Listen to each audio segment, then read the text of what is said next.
말씀의 소리, 기도의 소리, 찬양의 소리로 하나 되는 소리하나교회 주일 예배를 하나님께 드리도록 하겠습니다. 먼저 사도신경으로 우리들의 신앙을 고백하겠습니다. 나는 전능하신 아버지 하나님 전지의 창조주를 믿습니다. 나는 그의 유일하신 아들 우리 주 예수 그리스도를 믿습니다. 그는 성령으로 잉태되어 동정녀 마리아에게서 나시고 본디오 빌라도에게 고난을 받아 십자가에 못 박혀 죽으시고 장사된 지 사흘 만에 죽은 자 가운데서 다시 살아나셨으며 하늘에 오르시어 전능하신 아버지 하나님 우편에 앉아 계시다가 거기로부터 살아있는 자와 죽은 자를 심판하러 오십니다.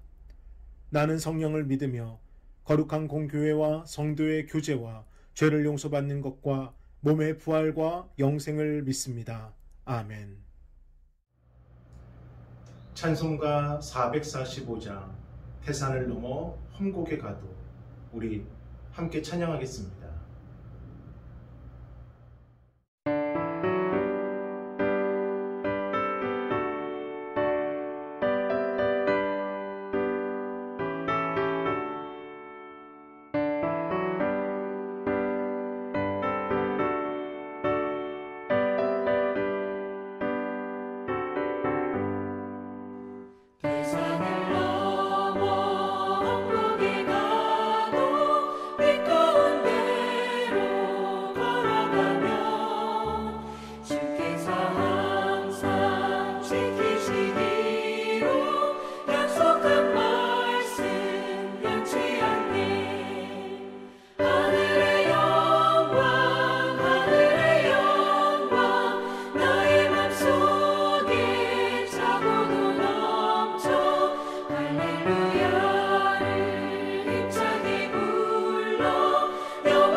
오늘 함께 보실 하나님의 귀하고 복된 말씀은 여호수아서 14장 1절로 4절까지 말씀입니다.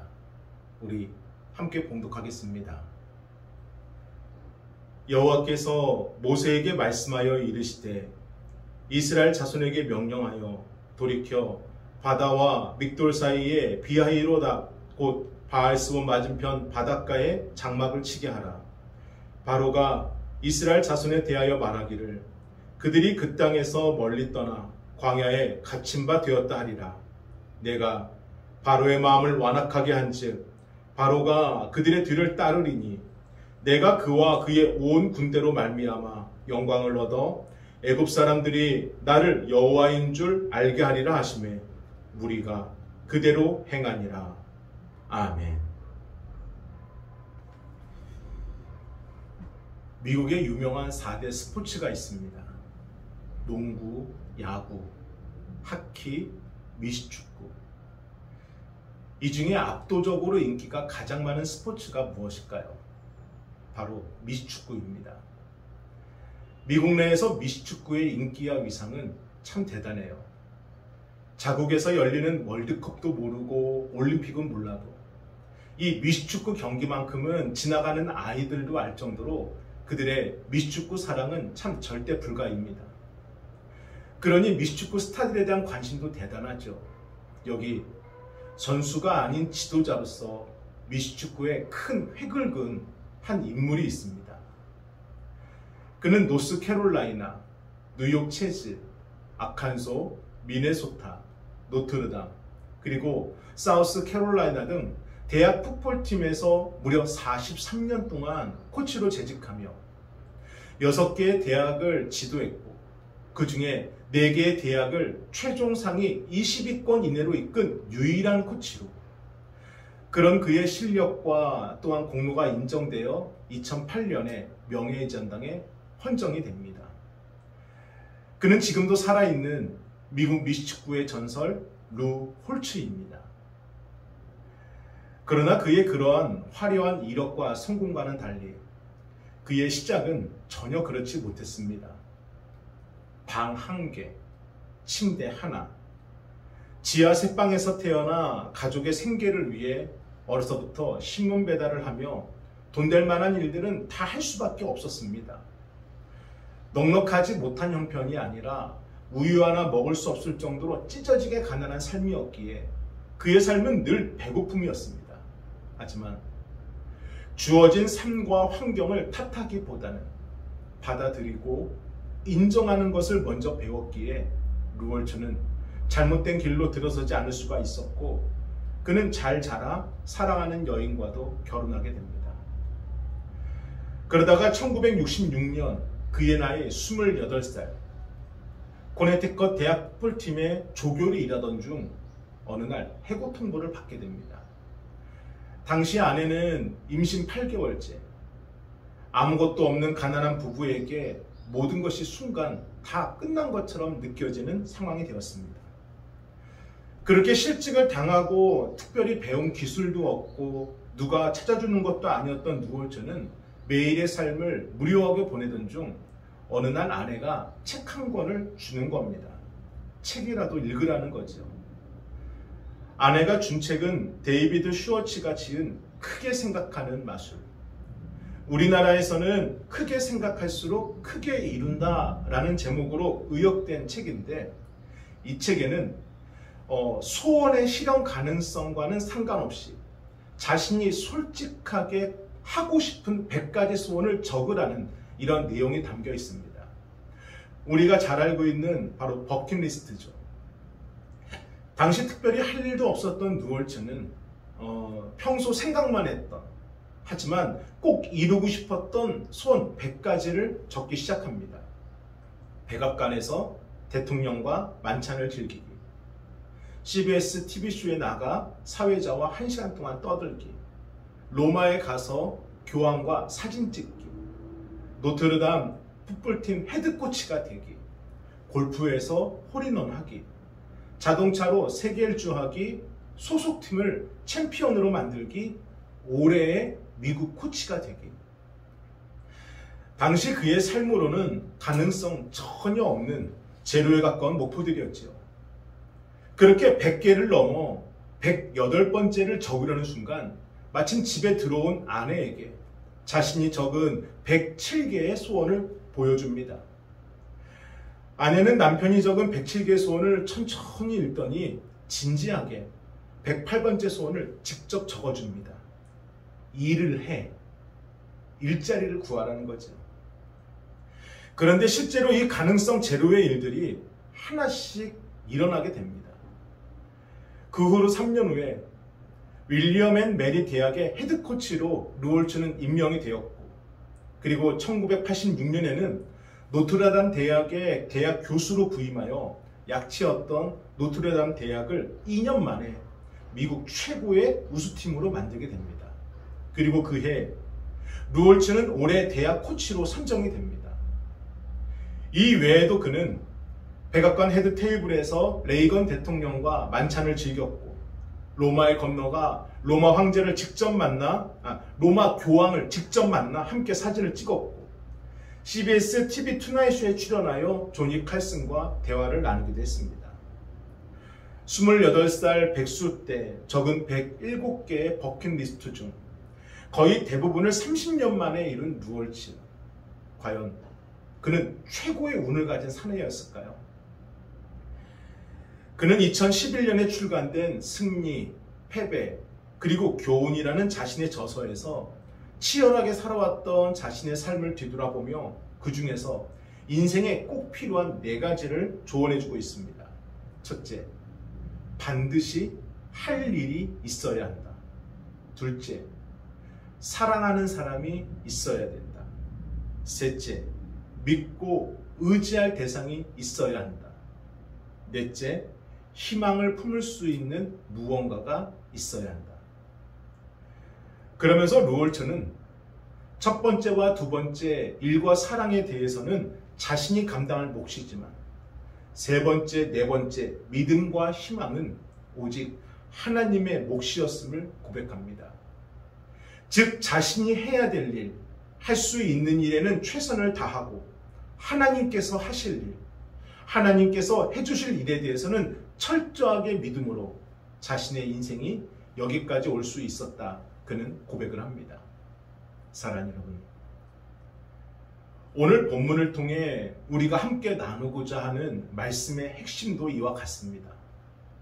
하나님께서 오늘 우리에게 살아 숨쉴 수 있는 새 생명을 주셨다는 것은 지금이 멈출 때가 아니라 더 가야 될 길이 있다는 말씀입니다.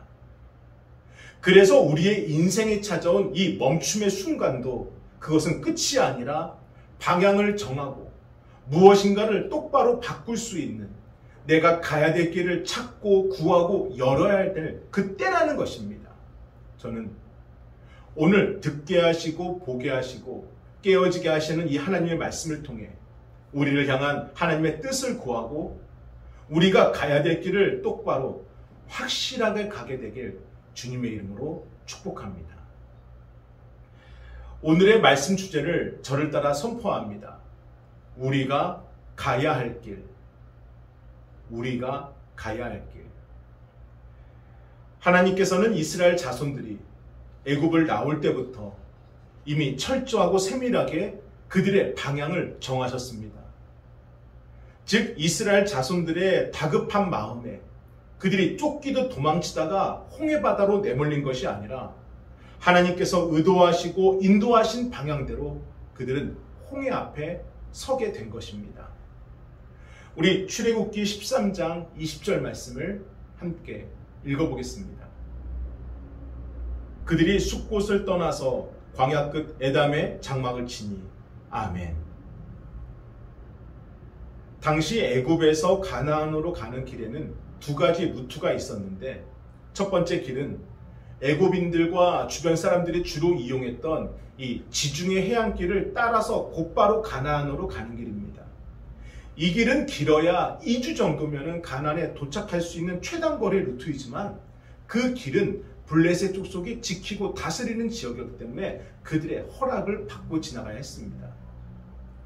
두 번째 루트는 남쪽에 있는 시나이 반도를 따라 돌아가는 길, 소위 광야길로, 블레셋처럼 누가 지키고 이렇게 허락받지 않아도 갈 수 있는 길이지만 가나안까지는 1달 정도 소요되는 결코 쉽지 않은 험난한 길이었습니다. 그런데 하나님께서는 첫 번째 빠른 길이 아닌 두 번째 광야길로 인도하십니다. 그 이유가 성경에 기록되어져 있습니다. 출애굽기 13장 17절로 18절을 함께 읽어보겠습니다. 바로가 백성을 보낸 후에 블레 사람의 땅의 길은 가까울지라도 하나님이 그들을 그 길로 인도하지 아니하셨으니 이는 하나님이 말씀하시기를 이 백성이 전쟁을 하게 되면 마음을 돌이켜 애굽으로 돌아갈까 하셨습니다.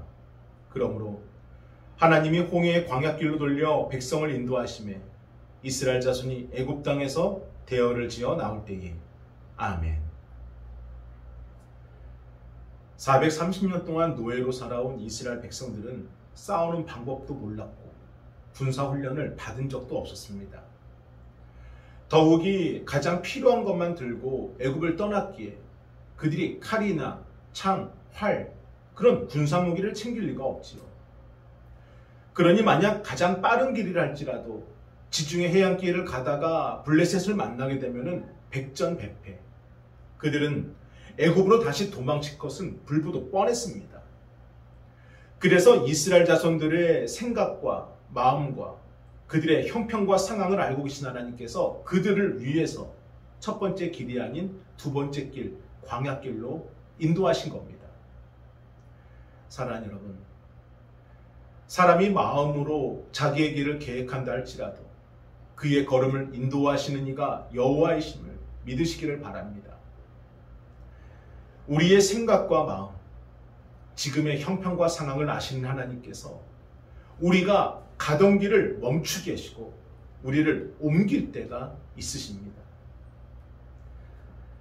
소리아나를 섬길 때까지 참 많은 옮김이 있었습니다. 그 순간에는 발걸음이 무거웠고 왜라는 생각과 어떻게라는 염려가 가득했습니다. 하지만 지금 돌이켜서 보면요, 어떤 한 곳도 버릴 곳이 없었고 어떤 곳도 무의미했던 곳은 없습니다. 그곳에서 우리를 만나주신 하나님이 계셨습니다. 저는 그래서 옮김이라는 이 단어를 세울 때마다 늘 떠오르는 권사님이 한 분 계십니다.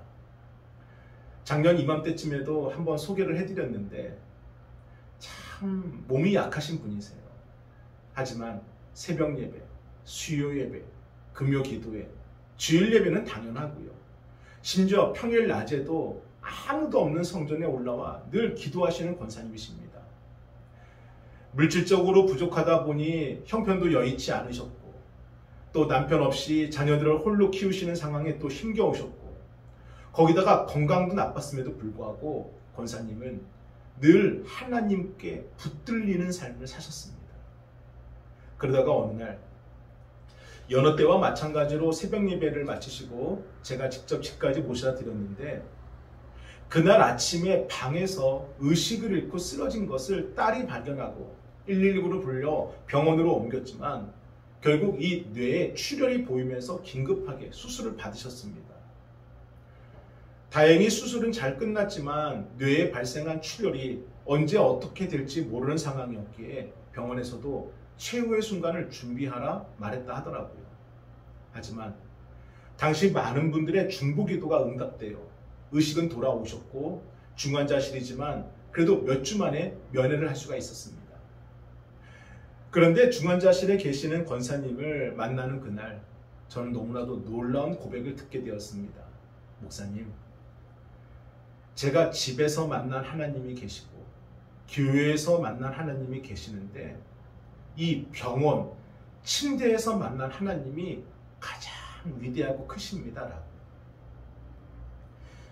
새벽 예배 마치고 겪은 일이기 때문에 하나님을 원망한다고 말할 수도 있는데 왜 저에게만 계속 이런 일이 생기나요? 자신의 삶을 불평하고 불만하고 억울하다 말할 만도 하신데 권사님의 첫 마디는 병원에서 만난 위대하신 하나님을 증거하는 것이었습니다.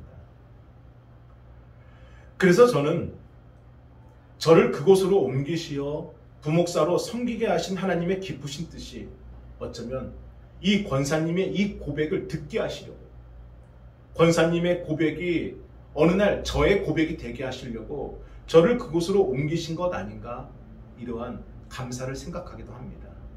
사랑하는 여러분, 우리의 생각과 마음, 지금의 상황과 형편을 아신 하나님께서 우리가 가는 길을 멈추게 하시고 우리를 옮기실 때가 있습니다. 그리고 그때가 하나님이 나와 함께 하심을 말씀하시는 때이고 하나님이 나와 동행하심을 우리가 깨닫는 때인 것입니다.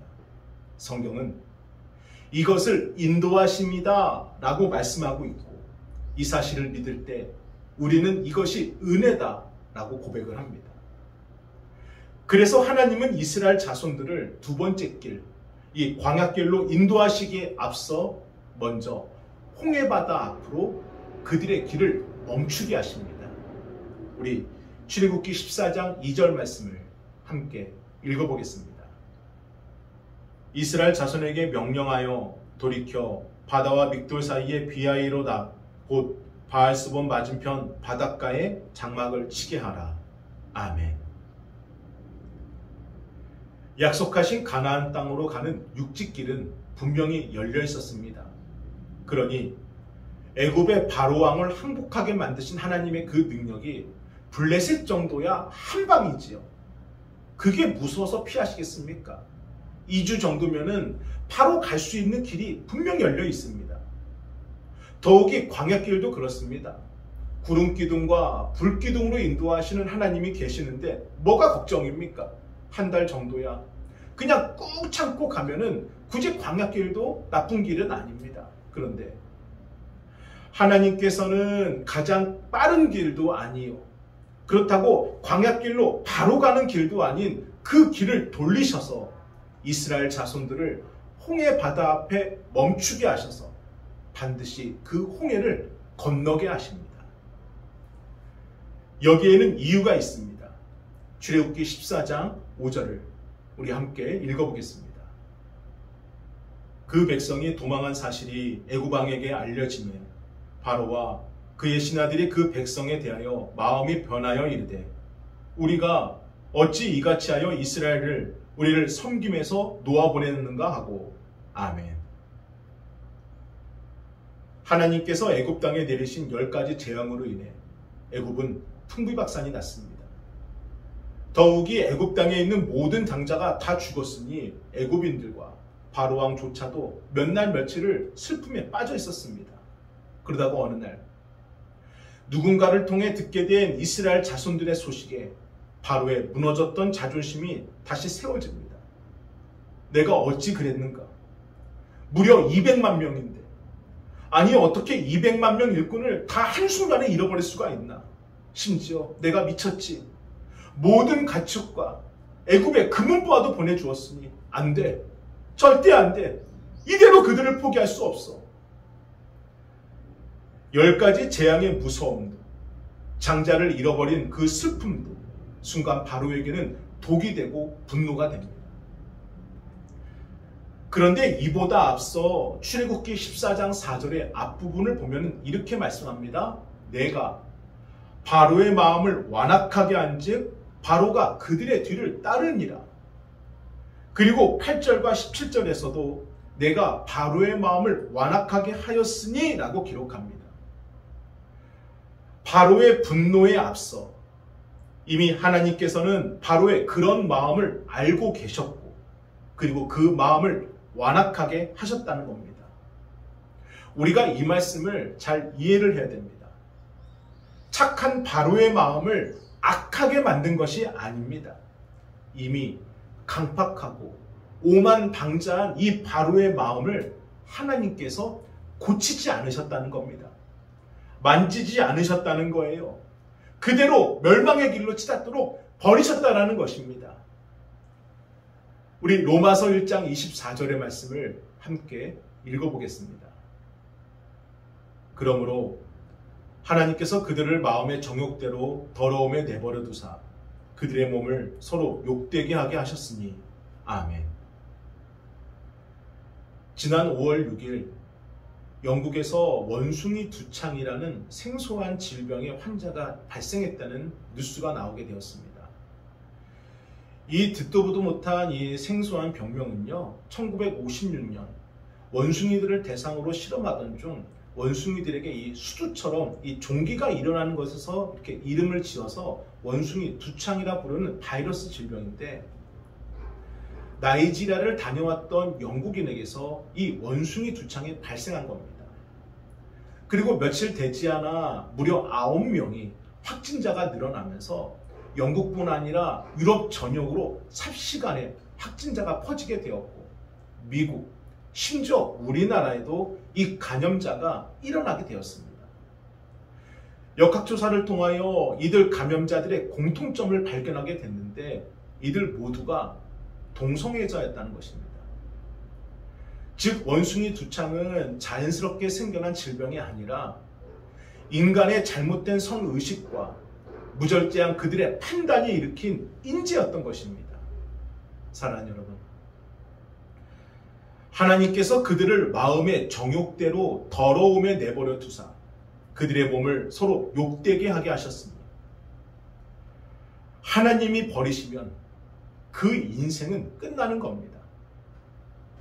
하나님이 외면하시면 정욕대로 살다, 분노대로 살다 그 인생 그냥 절벽 끝으로 떨어지는 것입니다. 오늘도 우리가 살아 숨 쉴 수 있다는 것, 하나님이 우리를 붙들어주고 계시다는 증거입니다. 오늘도 우리 가정이 주일을 거룩하게 구별하여 예배할 수 있다는 것, 하나님이 우리 가정을 지켜주고 계시다는 겁니다. 내가 바로의 마음을 완악하게 하였으니 하나님께서는 애굽의 왕 바로를 버리셨습니다. 그랬더니 그 인생 막장을 향해 달려갑니다. 출애굽기 14장 6절과 7절을 함께 읽어보겠습니다. 바로가 곧 그의 병거를 갖추고 그의 백성을 데리고 갈새 선발된 병거 600대와 애굽의 모든 병거를 동원하니 지휘관들이 다 거느렸더라. 아멘. 정신줄 놓은 바로는 마치 전쟁을 치르듯 애굽에 있는 모든 군사를 총동원하여 쫓아갑니다. 아무리 200만이라고는 하나 그들 모두는 무장하지 않은 이 민간인들이고 전쟁을 할 줄도 모르는 노예들입니다. 그럼에도 대체 왜 바로는 이렇게까지 앞뒤 판단 못하고 대책 없이 움직인 것일까? 이 모든 것 위에는 하나님의 계획과 섭리가 있었습니다. 최단 거리였던 지중해 연안길로 가지 않게 하시고 돌고 돌아서 광야로 가게 하신 이유가 무엇입니까? 그곳에는 블레셋이 버티고 있기 때문이죠. 그들과 싸우면 백전백패하고 애굽으로 다시 돌아갈 것이 불보듯 뻔해서였다고 말씀드렸습니다. 그런데 그런 블레셋을 피해 광야로 왔는데 지금 누가 쫓아오는 거예요? 블레셋과는 비교도 할 수 없는 당대 최강의 군사 애굽의 군사들이 총동원되어 쫓아오고 있습니다. 늑대를 피했더니 호랑이를 만난 격이랄까. 블레셋이 힘겨운 상대라면 애굽은 불가능한 상대입니다. 그러면 대체 왜 이런 일이 발생한 것일까? 만약에 이스라엘 자손들이 이대로 모든 것을 끝나고 가나안 땅에 그대로 들어간다고 한들 그 삶이 평온할까요? 애굽이 쫓아오면 어떻게 하지? 혹시 애굽이 내일에도 쳐들어오면 어떻게 하지? 내년에는 우리에게 희망이 있을까? 애굽이 살아있는 한 매일매일의 삶은 걱정과 염려일 뿐입니다. 단 하루도 마음 편히 살 수가 없어요. 왜요? 애굽이니까요. 그들은 절대 불가이니까요. 그들이 쳐들어오면 자신들의 목숨은 사라지니까요. 그런데 애굽도 마찬가지입니다. 애굽의 바로 왕도 주변에 보는 시선들이 있어요. 만약 이대로 가만히 있으면 정말로 가만히로 볼 텐데요.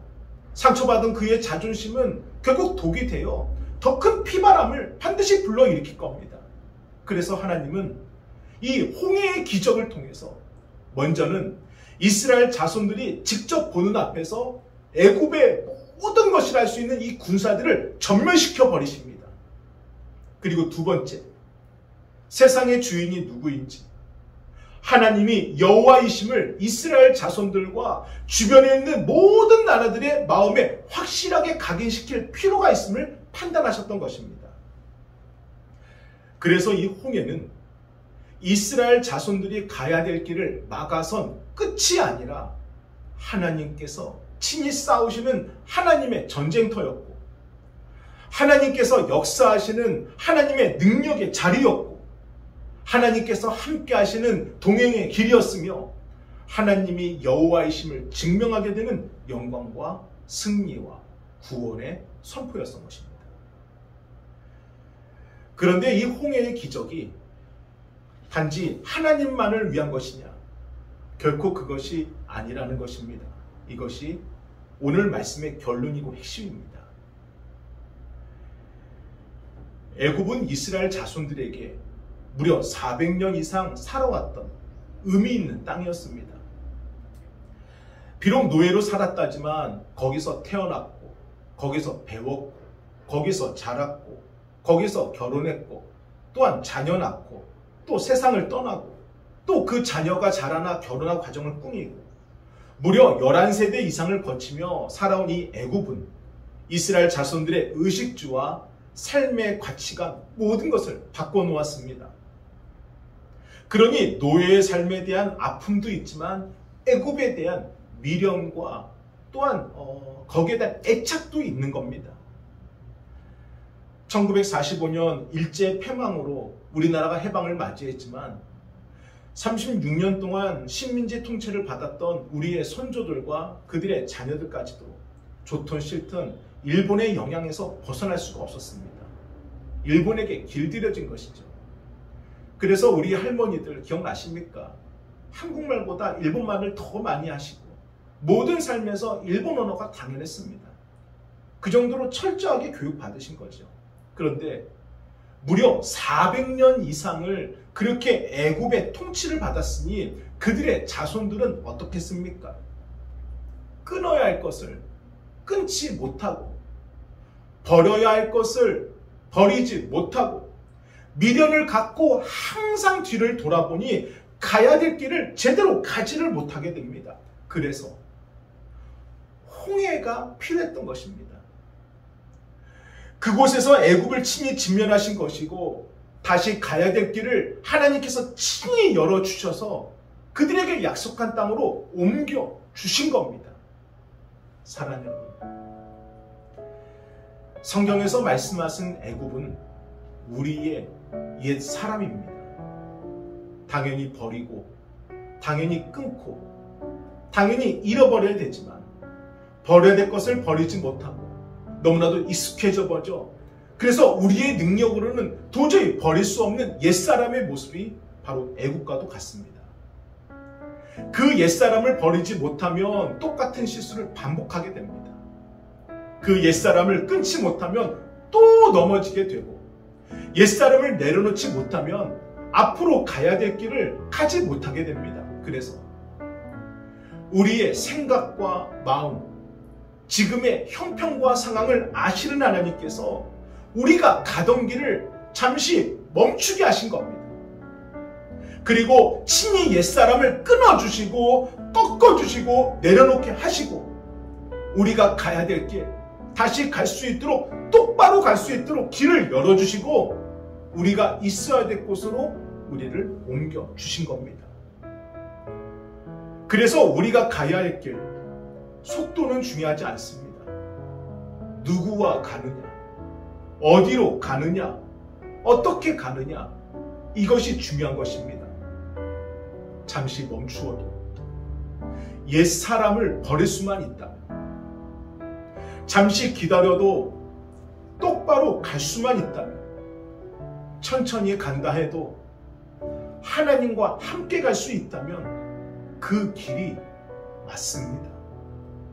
그 길이 옳은 길이고 우리가 가야 할 길입니다. 저는 오늘 이 말씀과 예배를 통해 하나님이 우리의 삶에 주시는 그 놀라운 은혜가 무엇인지를 고백하고 우리가 가야 될 길, 내가 아니라 하나님이 가게 하심을 믿고 오늘도 온전히 예배하는 저와 여러분이 되길 주님의 이름으로 축원합니다. 아멘. 기도하겠습니다. 거룩하신 주여, 감사합니다. 우리가 가야 될 길, 우리의 결정과 능력이 아니라 온전히 하나님의 능력과 뜻으로 가게 하심이 은혜이오니 주님, 가게 하여 주옵소서. 그 길을 향해 똑바로 가게 하여 주옵소서. 우리가 주님을 따라 주님과 함께 그 길을 가기를 원합니다. 주여.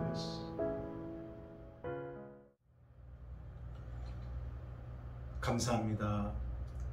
정성껏 준비하신 예물을 하나님께 드리겠습니다. 주가 보이신 생명의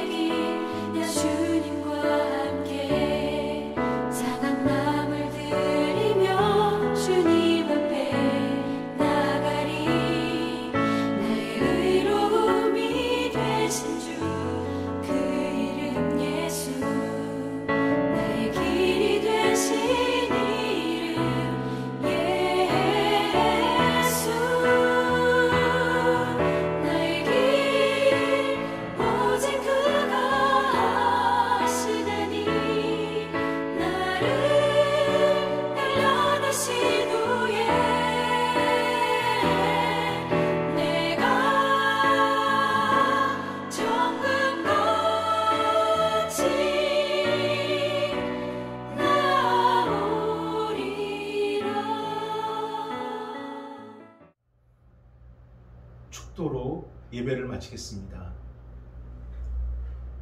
이제는 우리 주 예수 그리스도의 은혜와 하나님의 그 크신 사랑하심과 성령님의 감화감동 역사하심이 하나님이 인도하신 그 길로 걸어가는 그 성도들 위에 이제로부터 영원토록 함께 하시길 간절히 축원하옵나이다.